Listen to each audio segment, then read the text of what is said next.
Nyt ollaan tultu tänne 0 metriin merenpinnan yläpuolelle. Ja tästä on huomenna tarkoitus lähteä huiputtaa halti. Suomen korkein kohta.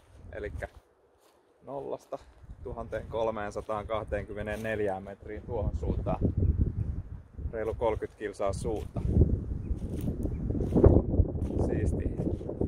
Tarkoitus on ensi vuonna järjestää ryhmälle tämmönen juoksuvaellus Jäämereltä haltille. Ja idea ei tällä kertaa ollut mun oma, vaan Zero to Zenith-projektista Ville otti muuhun yhteyttä ja ehdotti, että jos mä alkaisin tehdä tämmösiä. Toi Zero to Zenith-projekti idea on siis olla tämmönen sosiaalinen projekti, johon kuka tahansa voi liittyä. Ja siinä huiputetaan eri maiden korkeimpia huippuja merenpinnan tasolta. Ja Suomen kohdalla tietysti se on kätevintä tehdä täältä Jäämeren rannalta käsin. Ja tietysti testaamatta ei tämmösiä lähdetä ryhmille tekemään. Sen takia mä oon täällä nyt tätä testaamassa. Ja Ville itse lähtee näyttämään mulle tota reittiä tonne Suomen katolle.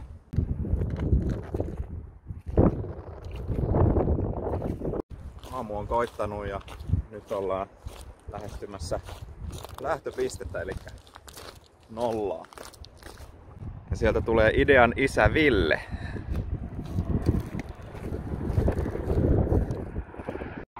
Ville sanoo, että tää pitää aloittaa sitten niinku ihan 0, eli täältä aivan 0. Piti riisua vielä kengät ja mennä tänne veteen. Tästä se lähtee. Sitten otetaan vähän merivettä mukaan tästä. Tää olisi tarkoitus kuljettaa tonne haltille.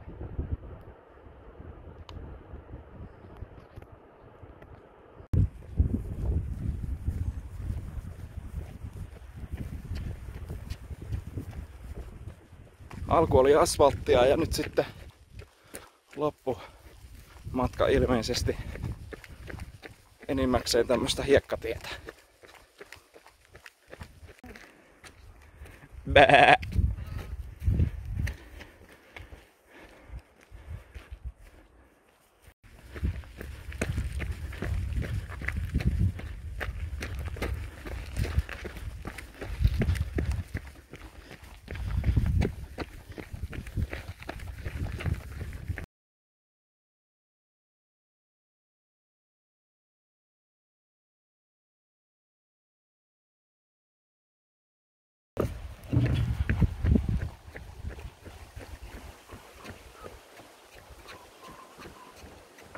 Siinä on kyllä niinku todellinen kevyt vaeltaja, kun ei kanna edes pulloa mukana.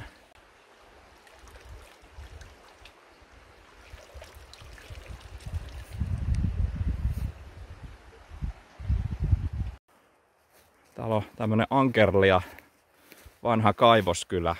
Noita raunioita näkyy täällä vähän siellä sun täällä.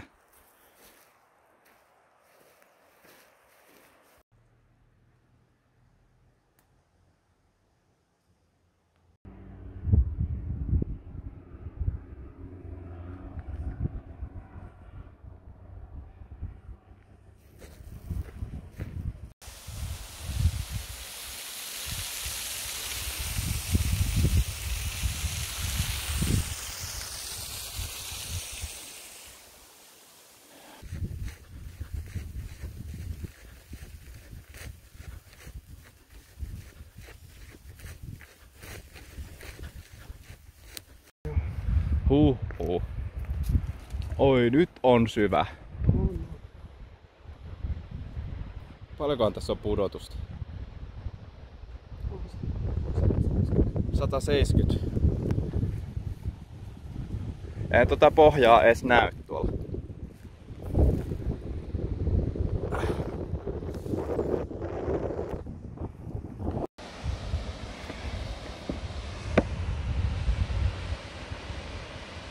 Tuolla se on. Joo. Huoltojoukot odottaa. Joo, mulla itse asiassa kyllä nyt vähän jano.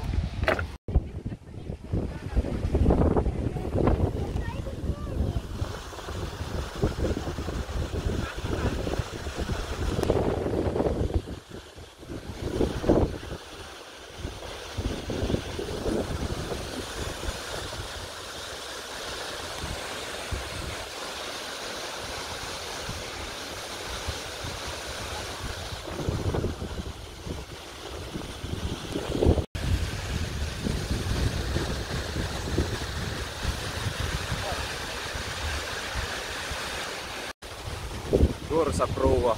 Tässä on pudotusta joku 170 metriä.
Tultiin tänne Kuolasjärven parkkipaikalle ja mittarissa on 28,8 ja valtio on jossain Kuolasjärvessä.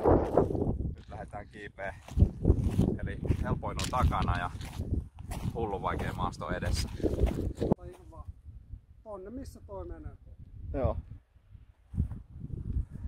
Ollaan taas reitillä. Suoraan ylös vaan.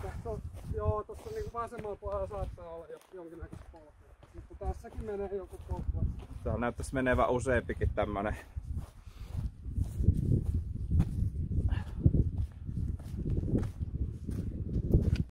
Mut tästä alkaa nyt se hauska sitten.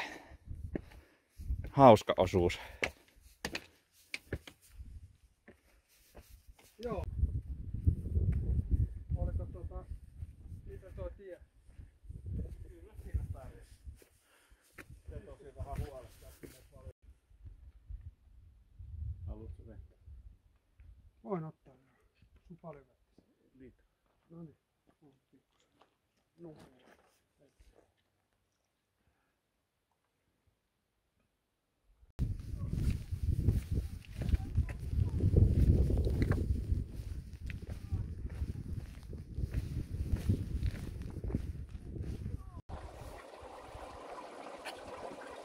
Joki virtaa siellä. Kuuluu, mutta ei näy.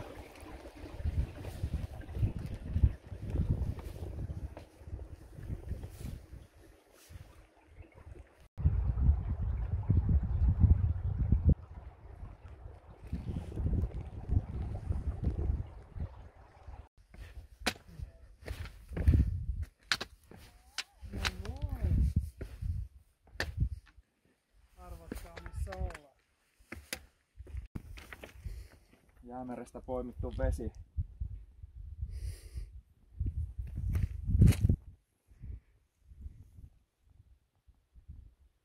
Täältä se sitten palaa takas Jäämereen. Ja nyt mä kerään tähän kiviä.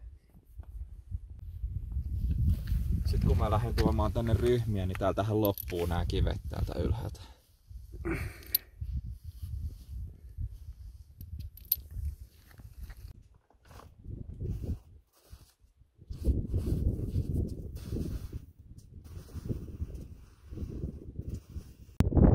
Kilsaa ja vajaa 11 tuntia tehty matkaa täällä. Kuolasjärvi tuli näkyviin tuolta just. Me ollaan laskeutumassa haltilta.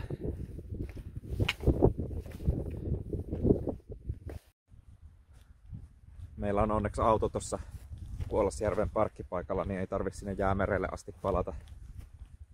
Ja lopullinen vaellustuote on tarkoitus toteuttaa 3-päiväisenä. Elikkä juostaan yhtenä päivänä vaan yhteen suuntaan tuosta haltin yli. Ja sitten leiriydytään haltin varaustuvassa 2 yötä. Ja viimeisenä päivänä sitten palataan samaa reittiä takaisin Jäämerelle. Eli tossa oli nyt joku 35,5 kilsaa suunnilleen nollasta eli Jäämeren rannalta tonne Suomen korkeimmalle kohdalle. Ja sitten siitä on vielä noin 3,5 sinne Tuvalle. Eli siitä tulee sitten semmonen 39 kilsan päivämatka ja välipäivä ja sitten 39 kilsaa takas. Ja välipäivänä sitten voi tehdä mitä haluaa, voi levätä tai huiputella siitä ympäriltä niitä tonnisia huippuja mitä siinä on. Ritnitsokkaa, Kiedetsokkaa, pikkuhaltia ja semmoista. Tää testireissu onnistui mun mielestä hyvin ja Ville näytti mulle reitin ja sain tosi hyvän käsityksen tästä. Ja tämähän osoittautui paljon hienommaksi, mitä mä edes uskalsin kuvitella. Noin maisemat tuossa Norjan puolella oli aivan älyttömän siistit. Ja nehän ei tosta videosta niinku välity oikeesti. Tää täytyy itse kokea. Ja en malta odottaa, että pääsen järjestämään näitä ryhmille. On ihan tosi fiiliksissä, että mä voin tuoda vihdoinkin myös juoksuvaellukset tähän mun tuotekatalogiin niin sanotusti. Nyt sitten takas Kilpisjärvelle ja siellä vaimo odottaa mua. Lähdetään huomenna kahdestaan tekemään testireissu Ruotsin ja Norjan suurtuntureille, Peltsalle ja Parrakselle. Ja siitä on sitten tarkoitus kehittää ensi vuodelle patikkavaellus kesäkaudelle ja ruskakaudelle. Eikä tälläkään kertaa mennä mitään pelkkää merkattua reittiä, vaan mulla on yksi aika villi idea, jonka aion testata siellä, mutta siitä lisää myöhemmin.